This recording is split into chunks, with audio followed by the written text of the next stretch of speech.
నేను నేల మీద పడి, సౌలా సౌలా నీవెందుకు నన్ను హింసించుచున్నావు అని నాతో ఒక స్వరము పలుకుట వింటిని. ఆమేన్. సౌలా సౌలా నన్ను ఎందుకు హింసించుచున్నావు అనే స్వరాన్ని నేను విన్నా. ఎవరు తెలుసా?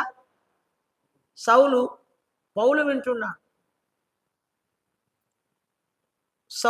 పౌలుకు ముందు సౌలు తర్వాత పౌలుగా మార్చబడ్డాడు. సౌలా సౌలా నన్ను ఎందుకు హింసించుచున్నావు అని ఒక స్వరం నేను వింటిని. ఏమంట? అనే స్వరాన్ని నేను వింటిని. చూడండి, 26వ అధ్యాయం అపోస్తుల కార్యం 14 వచనం చూడండి.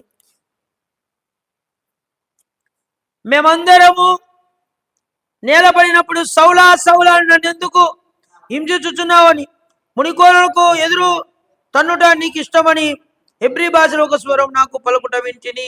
ఆమేన్. హెబ్రీ భాషలో ముళ్ళుకు ముళ్ళును కొడితే